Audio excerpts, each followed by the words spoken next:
We still hustle daily. What's going on, Hustle Nation? Welcome back to another video. It's your boy, Big Play Ray. Make sure y'all like that video right now. Thank you. Welcome back to the video. I think we got another Hinge dating story, yo.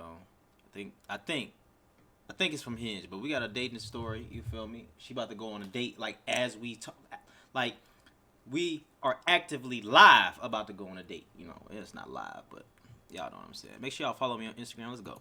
I'm going out tonight. Kind of don't know if I want to post this because what I'm about to do is a little bit cray-cray. Okay, let me fill you in. So about a month ago, I was on the apps because I took a break. So a month ago, I was on the apps, I was on Hinge, and I end up matching with this guy. Well, he tells me that he's actually leaving and that he's planning on coming back in a month for his birthday and that he would love to meet up. Mind you, this man is super fine, like my exact type. So anyway, we stay matched, and then tonight he messages me. He's like, hey, like, I'm back in town. I'm celebrating my birthday with some friends. Do you still want to come join us and like have a good time? And I'm like, you know what? You know what? I'm gonna go a little bit more extreme with my makeup because we're going out and I want my makeup to be like bow.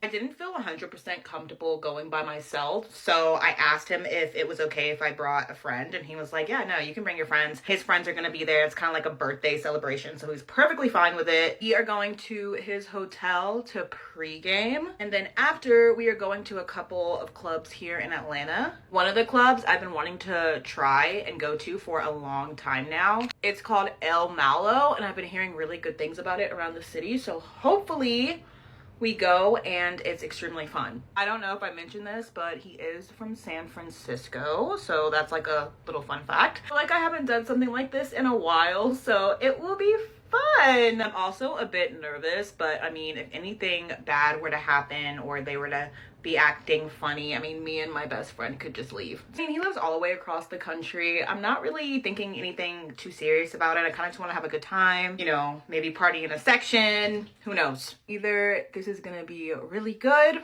really bad, or just a crazy ass story. I don't know. I literally have no idea what I'm wearing, so pray for me that I find something cute. All right, I will update you guys later and let you know how it goes. Mwah. Bye, love you.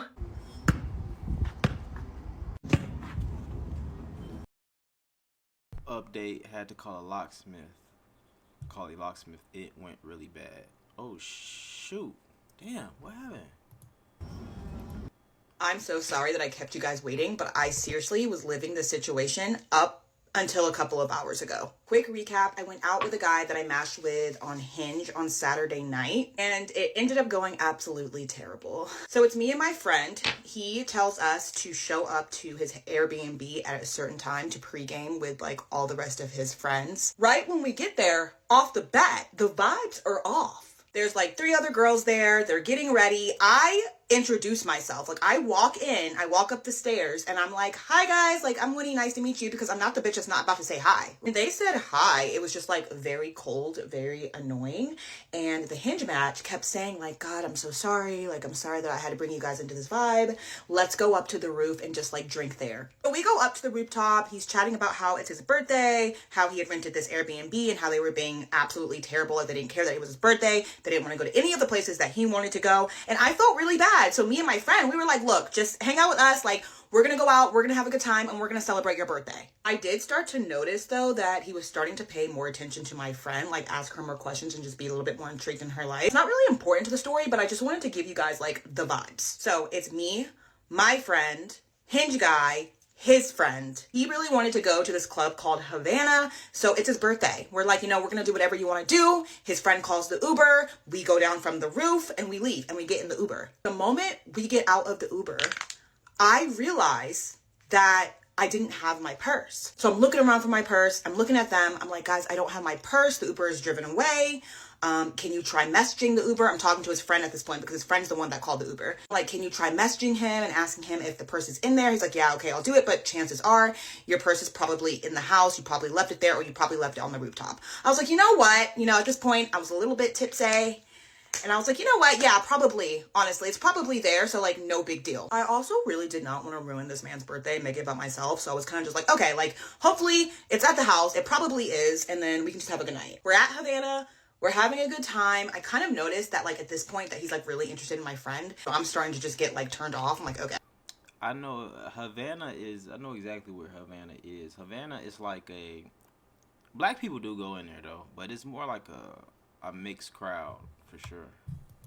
Like, whatever, you know, it is what it is. After a couple hours, we were lit. We were like, let's head back to the Airbnb. And here's where shit got stressful because it escalated so fast. The moment we get back to his Airbnb, he's like, shh, shh, be quiet. You have to be quiet. The girls are sleeping. Like, don't say a peep. Like, don't say a word. He's not even letting us stay in the house. He's literally saying, go back up to the roof where it's cold as hell. We were drinking. He's like, shh, shh. Every little thing we say, if we giggle, if we talk, he would be like, shh, shh, shh. Meanwhile, we weren't even being loud. Like, we were trying to be as respectful as we possibly could be. But it was the fact that every little noise we made, this man was like, guys, you're being too loud. It was like, honestly, it just gave me, like, it gave me the ick. Like, we get up to the roof, we're talking, we're telling him, like, how cold we are and how we want to go back inside. And so he's like, fine, like, let's go downstairs. I'm thinking he's going to take us to the kitchen. No. He takes us down one flight of stairs because there's 3 flights of stairs in this condo. It's like layer 1, layer 2, layer 3 rooftop.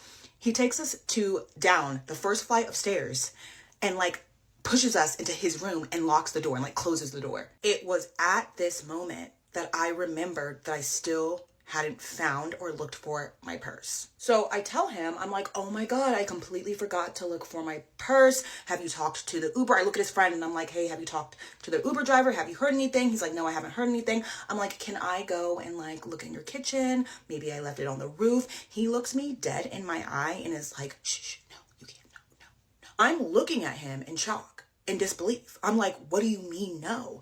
I need to find my purse. My keys to my home are in there and the keys to my car are in there. If I don't find them, like, I'm literally stuck. He proceeds to tell me again, no, I'm sorry, but you can't go look. By this point, his friend had left the room and disappeared. It had been like 20 or 30 minutes now. So I'm sitting here, I'm like, well, can we try to contact the Uber? Like, can we please do something? Because us just sitting here and you guys just staring at me is stressing me out. Like, I'm getting nervous. Like, I need to find my shit. At this point, I'm starting to cry. Him and my friend are sitting on the bed. I'm like scooched into a corner, like balled up, crying. Him and my friend are looking at me like I'm fucking insane. I am pleading with this man to please let me go check the roof. Let me go check the kitchen. Like, let me just leave this room. And he's still saying no. At this point, I don't feel like my friend is supporting me at all, and it's 2 against 1, and I'm feeling very, very ganged up on. So I'm like, okay, here's what I'm gonna do. I'm gonna go to the bathroom because there was a bathroom attached to the room. I'm like, and you guys can sit here, and I'm gonna go to the bathroom, and I'm gonna call Corey, my baby daddy. I go into the bathroom because talking to them is not helping. I am still drunk and I'm trying my hardest to still be respectful to this man. So I go into the bathroom, I call Corey crying. Corey is like stressed out. He's like, what's going on? What's happening? I'm telling him what's happening. I'm like, I'm trying to tell them I need to find my keys. I need to find my car keys, you know, and my house keys because I can't get into my house. Like, I'm explaining this to Corey. Corey's like, I don't understand. Like, what's the issue? Like, why can't you look for your shit? And that's what I'm saying. I'm like, dude, no one's listening to me, dude. Not even my friend. Like, she wasn't even listening to me. Yes, I was intoxicated, but at the same time, like, I was still very much aware that I needed to find my shit. My friend whips open the bathroom door and she's like, we can hear you talking out here. Like, we can hear you talking shit. And I'm like, okay, but you guys are not helping me. So I had to call Corey to be like, hey, come help me because they're not helping me. I felt like no one was listening to me. It was giving like angry black women freaking out for no reason. At that point, I was really mad at my friend. I had cussed her out because I was like, leave me alone. She ends up storming off. I think she ends up like leaving the room and she's like, fuck it, I'm out of here. She storms off. She leaves. I'm sitting there like crying to Corey, like, hey, like, what do I do? I'm still begging this man, like, can I please just go check? Like, let me just go look. He's still saying no. About 5 minutes later, my friend tries to call me and tells me like, let's go. I called the Uber and I'm sitting here like, no, I already called my child's father. I don't want to hop in the car with you and just be screaming at each other. Like, I'm not arguing with you about this. Like, I'm not doing it. So I completely was like, you go. So she ends up leaving. And another reason why I didn't want to leave is because I still didn't have my shit, right? Like, they didn't even live in Georgia. The moment I would have left, I would have never heard from them again. So I'm talking to the Hinge guy. It's just me and him at this point. And I'm like, can you go ask your friend if the Uber driver has said anything? Like, give me the Uber driver's number. Like, I will go, but like, I need some connection so that I can try to get my purse back. He's screaming back at me like, why are you blaming us? Like, we didn't do anything. He's talking about him and my friend. He's like, we didn't do anything and you're getting mad at us. And I'm sitting here like, I'm not getting mad at you guys. I am just like asking for empathy. Like, help me find my bag. Like, actually care at the fact that I lost my shit. I do take responsibility for losing my shit. That's all on me, but I'm just asking for you to maybe care? Like, what? At this point, I am still bawling and crying to this man, and some other guy, some random guy that hasn't been there the entire night shows up, and he's like, you gotta go. Like, you need to leave. I'm like, listen, I'm trying to explain to him. I'm like, I just need my purse. Like, my car's out there. It's parked in front of an abandoned house. It's a little bit ghetto. I can't leave my car here. I can't get into my home. I have nowhere to go. Can you please just like talk to the guy who ordered the Uber or help me find my damn purse? Hinge guy and his friend are like, no, you gotta go. You gotta get out. They are pushing me down like the stairs. Like both of them are like, you gotta go. You gotta go now. Corey's still on the phone. This entire time, I had still stayed respectful. Like, I still wasn't screaming. I still wasn't loud.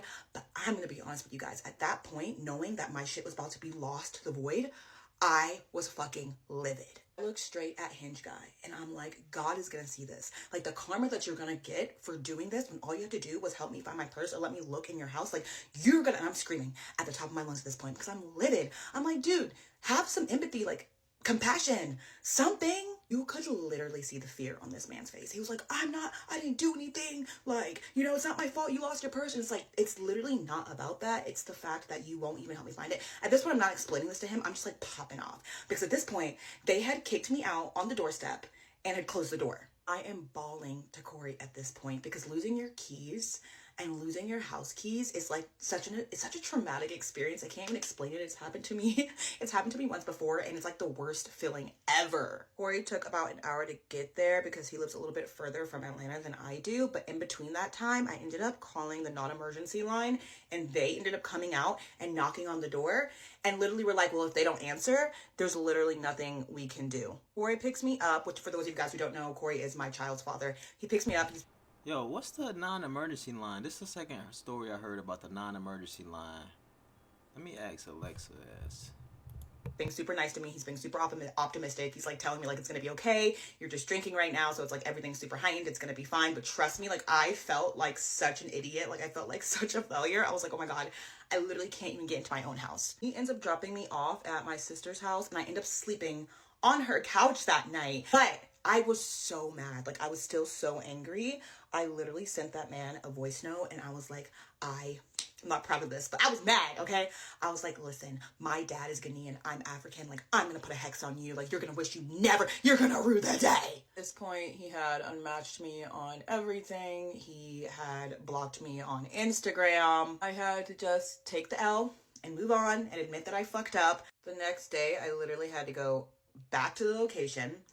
I had to hire a locksmith to get a new car key made. Corey helped me get into my house, change my locks, and then, after all of that was done, I get a text message from Hinge guy. He sends me a message and he's like, good news, the Uber driver has your purse. He told me that I have to pay $80 for him to bring it back. So just letting you know that you can come pick it up as soon as I get home. Can't tell you guys how happy I was that my purse was found. He sent that text message and then ghosted me for like 5 hours. By the time that he replied back, it was 11 o'clock at night, and he was like, my bad, I was out, but it's at my house if you want to come pick it up. Well, I'm with my son at that point, so like, no, I can't come pick it up, but I'll come pick it up in the morning. He's like, all right, bet, come before 9:30 a.m. So a couple of hours ago, I drove back to the location in Atlanta, and I picked up my purse. My Shayla. My Shayla. I'm so happy to see this thing. And everything was in it. I'd already canceled my cards and everything. But I'm so happy. Now I have an extra key, like, and when I got there to pick it up, he kept saying that he did his good deed. And that, like, he's like, I don't know why you were blaming me, but, like, just letting you know, like, I had to pay $80 to get that back here. Like, I've done my good deed. And I'm literally sitting here thinking that he's probably stressed out and thinks that I'm really gonna put a damn hex on him, because the way he was acting was like he was afraid of me. Anyway, I didn't even argue with him. I grabbed my purse. I got out of there. Honestly, don't know what I would have done without my baby daddy, without Corey. So huge shout out to that man. Anyway, I will not be doing this again anytime soon. A lot of you guys were asking what happened to my friend in the last video. Supposedly, she had called the Uber and then went back to my place because that's where her car was parked. The next day, she ended up reaching out to my son because she was trying to get in touch with Corey. I genuinely don't know why she didn't call me, but I ended up calling her. We had a conversation. I did not get an apology. In fact, it was kind of still the vibe of you were being absolutely insane. So that was that. She still has some things at my house that she needs to pick up that she left that night. So I'm keeping the peace until then. But after that, nah, I'm done. Like, I'm literally done. I can't lie to y'all. Like, I am really sad about this. She's someone that I did call a friend. I've known her for a very, very long time. So it does hurt my feelings, and it does make me feel like shit that I trusted this person and they kind of just didn't care about me. And I think another reason why I'm so upset is because I have been such a supportive friend. Whenever, you know, she vents or she tells me certain things, I listen, I console her. And it's like the one time that I really needed her, she literally couldn't even be there for me. I feel like I'm also in a scarcity mindset. Like, it's hard to make friends at my age. It's hard to make friends at any time. I feel like I'm just not, you know, like I'm not gonna be able to make more friends or replace my friends. So I'm just feeling a little bit like, I don't know, sad. Also, a couple of other things I noticed that people were talking about, and some people were being like, I would have fought my way out the room, I would have screamed. When someone's already looking at you like they're afraid of you, like you're literally Medusa, the last thing I'm gonna do is try fighting him and his friends, which there was a lot of his friends, okay? The purse isn't worth it at that point. And I could read the room. That was not the right thing to do, especially being intoxicated. Oh, another thing, I also did not consider that a date at all. I was more of like going to just say fuck it and YOLO. Didn't consider that to turn into anything. Also saw a lot of comments and people were being like, I would have called the police and said they were trying to steal my stuff. That's exactly what I did. That's exactly what I did. They showed up, they knocked on the door. The police officer looked me dead in the eye and was like, if they don't answer, there's nothing we can do. And he drove the fuck off in his cop car. There is something in my gut that is telling me that the purse was there the entire time. And I also believe that the hex that I threatened him with worked. It's a new year. I am still staying positive. You know, it's only up and on from here. All right, bye. Love ya. Yeah, I was gonna say that damn purse was probably there the whole time. I don't know why they was acting weird, but this is just more of a, I don't know. I gotta start listening to some good Hinge stories and good dating app stories. Do it be good stories? I don't know. All the stories we hear are weird. You know what I'm talking about? So, shit. But at least she ain't get hurt. You feel me? At least she ain't get goddamn hurt. Y'all be careful out there on them dating apps. That's all I can tell y'all.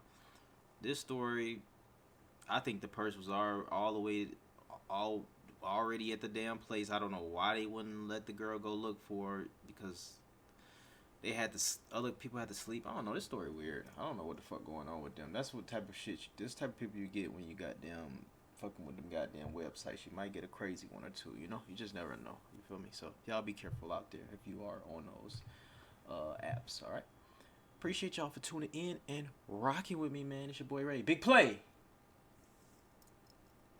Peace. I love y'all.